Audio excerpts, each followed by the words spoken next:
बोले शंकर भगवान की जय। श्री गणेश भगवान की जय। भगवती मैया की जय।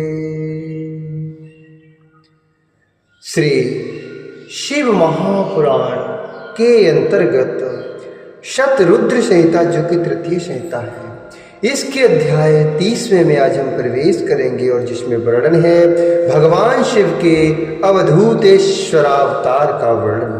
भगवान शिव के अवधूतेश्वरावतार का वर्णन। नंदीश्वर बोले, हे ब्रह्मपुत्र, अब आप शिवजी के अवधूतेश्वर नामक अवतार का वर्णन सुनिए, जो इंद्र के घमंड को नष्ट करने वाला है। शृणुतुं ब्रह्मपुत्राद्धवतारं परमेशितुः अवधूतेश्वराहवं वैशक्तिगर्वापहारकं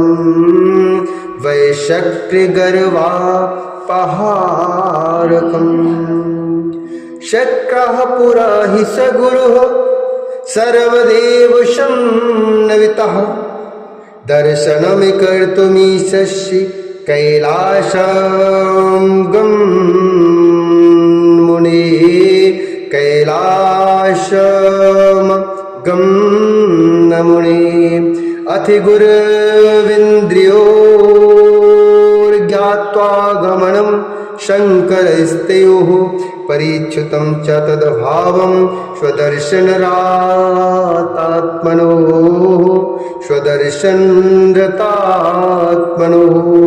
नंदीश्वर जी बोले, हे ब्रह्मपुत्रु, अब आप शिव जी के अवधूतेश्वर नामक अवतार का वर्णन सुनिए, जो इंद्र के घमंड को नष्ट करने वाला है। हे मुनि, पूर्व समय में बृहस्पति एवं देवताओं के सहित इंद्र शिव जी का दर्शन करने के लिए कैलाश पर्वत पर जा रहे थे।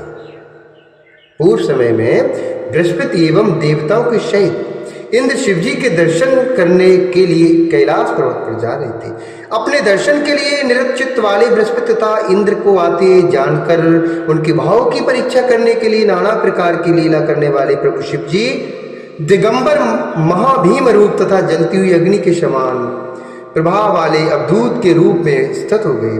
सज्जनों को गति प्रदान करने वाले तथा सुंदर आकृति वाले वे अवधूत स्वरूप शिव जी लटकते हुए वस्त्र धारण किए उनके मार्ग रोककर, अर्थात उनका मार्ग रोककर खड़े हो गए। उनकी रास्ता को रोककर वो खड़े हो गए। उसके बाद शिव जी के समीप जाते हुए उन बृहस्पति तथा इंद्र ने अपने मार्ग के मध्य में अद्भुत आकार वाले भयंकर पुरुष को देखा। हे मुने, यह देखकर अधिकार मद में चूर हुए इंद्र ने अपने मार्ग के बीच में खड़े पुरुष को उसे शंकर न जानकर उससे पूछा।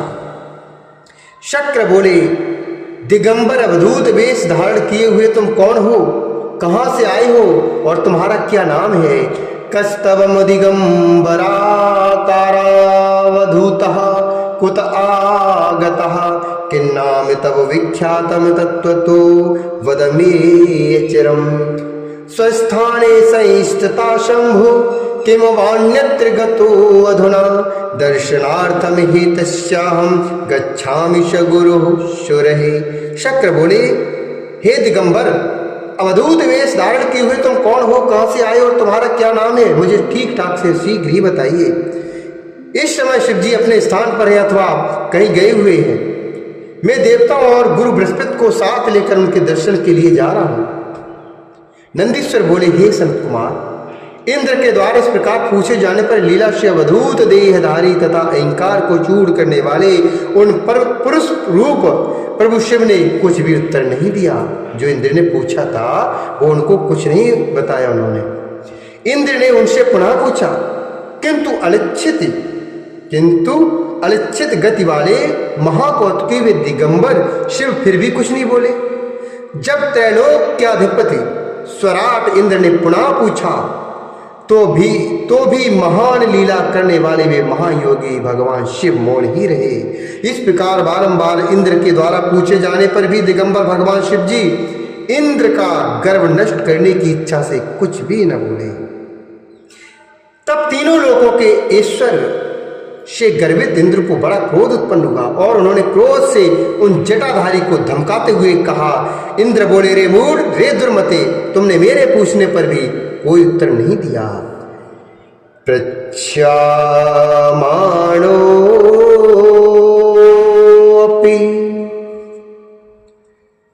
पृच्छमाणोऽपि रे मूढनोत्तरं दत्तिवानसि पृच्छमाणोऽपि रे मूढनोत्तरं दत्तवानसि अत स्तवामहन्मि वज्रेण कस्ते त्रातास्ति दुर्मते अत स्तवामहन्मि वज्रेण कस्ते त्रातास्ति दुर्मते इत्युदीर्य ततो वज्रे शनिरीच्छे क्रुधाहेतम् इत्युदीर्य ततो वज्रे शनिरीच्छे क्रुधाहेतम् हन्तुम दिगंबरम वज्रमुद्धतं सचकारः। इंद्र बोले, रे मूढ़, रे दुर्मते, तुमने मेरे पूछने पर भी कोई उत्तर नहीं दिया, इसलिए मैं इस वज्र से तुम्हारा वध करता हूं। मैं इस वज्र से तुम्हारा वध करता हूं। देखें कौन तुम्हारी रक्षा करता है। ऐसा कहकर इंद्र ने क्रोध पूर्वक उनकी ओर देखकर उन दिगंबर को मारने के लिए वज्र उठाया। सदाशिव शंकर ने हाथ में वज्र उठाए हुए इंद्र को देखकर शीघ्र ही उनका स्तंभन कर दिया। तदंतर भयंकर तथा विकराल नेत्रों वाले वे पुरुष कुपित होकर अपने तेज से मानो इंद्र को जलाते हुए शीघ्र प्रज्वलित हो उठे।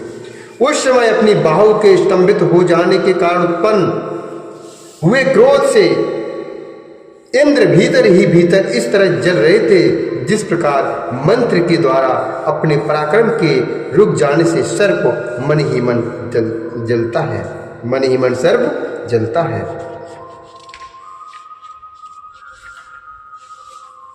बृहस्पति ने तेज से प्रज्वलित होते हुए उन पुरुष को देखकर अपनी बुद्धि से उन्हें शिव जान लिया और शीघ्रता से उन्हें प्रणाम किया।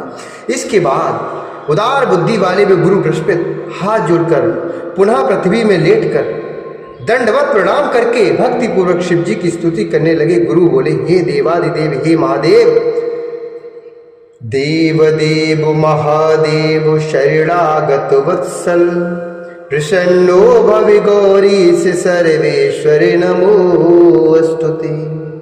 मायया मोहिताः सर्वे ब्रह्म विष्णुवादियो अपि ते त्वामि न जानन्ति तत्त्वेन जानन्ति त्वदनुग्रहात्। गुरु बृहस्पति जी बोले, हे देवादिदेव, हे महादेव, हे शरणागत वत्सल, प्रसन्न होइए। हे गौरीश, हे सर्वेश्वर, आपको नमस्कार है, आपको प्रणाम है। ब्रह्मा विष्णु आदि समस्त देवता भी आपकी माया से मोहित होकर आपको यथार्थ रूप में नहीं जान पाते हैं, केवल आपकी कृपा से ही जान सकते हैं। नंदीश्वर बोले, बृहस्पति जी ने इस प्रकार प्रभु शिव जी की स्तुति करके इंद्र को उन ईश्वर के चरणों में गिरा दिया। तदंतर ही ताप उदार बुद्धि वाले विद्वान देवगुरु बृहस्पति ने हाथ जोड़कर ब्रह्मणता से कहा। बृहस्पति जी बोले, हे दीननाथ, हे महादेव, दीननाथ महादेव, प्रणतम तव पादयो, शमोद्धर च मामि तत्त्वं, क्रोधं न प्रलयं कुरु। तुष्टो भव महादेव, पाहीन्द्रं शरणागतम्, वह नरेश क्षमायाति, भालनेत्र समुद्भवा, भालनेत्र समुद्भवा। बृहस्पति जी बोले, हे दीनानाथ, हे महादेव, मैं आपके चरणों में पड़ा हूँ। आप मेरा और इनका उद्धार कीजिए, क्रोध नहीं, बल्कि प्रेम कीजिए, क्रोध नहीं। हे महादेव, आप प्रसन्न होइए और अपने शरण में आए हुए इंद्र की रक्षा कीजिए, क्योंकि आपके भालस्त नेत्र से उत्पन्न हुई अग्नि इंद्र को जलाने के लिए आ रही है। नंदीश्वर बोले, देव गुरु का यह वचन सुनकर अवधूत आकृति वाले, करुणा सिंधु, उत्तम लीला करने वाले उन प्रभु ने हंसते हुए कहा। अवधूत बोले, मैं क्रोध के कारण अपने नेत्र से निकले हुए तेज को किस प्रकार धारण करूं? क्या सर्प कंचुकी का त्याग करने के उपरांत पुनः उसे धारण कर सकता है? नंदीश्वर बोले, उन शंकर के इस वचन को सुनकर भय से व्याकुल मन वाले बृहस्पति ने हाथ जोड़कर पुनः कहा। बृहस्पति जी बोले, हे देवदेव, हे भगवान, भक्त सर्वदा अनुकंपा के योग्य होते हैं। हे शंकर, अपने भक्त वत्सल नाम को सार्थक कीजिए। हे देवेश, आप अपने इस अत्यंत उग्र तेज को किसी अन्य स्थान पर रख सकते हैं। आप सभी भक्तों का उद्धार करने वाले हैं, अतः इंद्र का उद्धार कीजिए। नंदीश्वर बोले, इस प्रकार बृहस्पति के कहने पर भक्त वत्सल नाम से पुकारे जाने वाले तथा भक्तों का कष्ट दूर करने वाले भगवान रुद्र ने प्रसन्नचित होकर देव गुरु से कहा। रुद्र बोले, हे सुराचार्य, मैं आप पर प्रसन्न हूँ। प्रीत इस्ते हम सुराचार्य ददामि वरमुत्तमम् इंद्रस्य जीवदानेन जीवेत त्वं पृथाम व्रज जीवेत त्वं पृथाम व्रज। रुद्र बोले, हे सुराचार्य, हे मैं आप पर प्रसन्न हूँ, इसलिए आपको उत्तम वर देता हूँ कि इंद्र को जीवन दान देने के कारण आप लोक में जीव नाम से विख्यात होंगे। मेरे भालस नेत्र से जो देवताओं के लिए असह्य अग्नि उत्पन्न हुई है, उसे मैं दूर फेंक देता हूँ, जिससे कि इंद्र को पीड़ित न कर सके, इंद्र को पीड़ा न पहुंचा सके। नंदीश्वर बोले, ऐसा कहकर शिवजी ने अपने भालस्त नेत्र से उत्पन्न हुई उस अद्भुत अग्नि को हाथ में लेकर लवर समुद्र में फेंक दिया।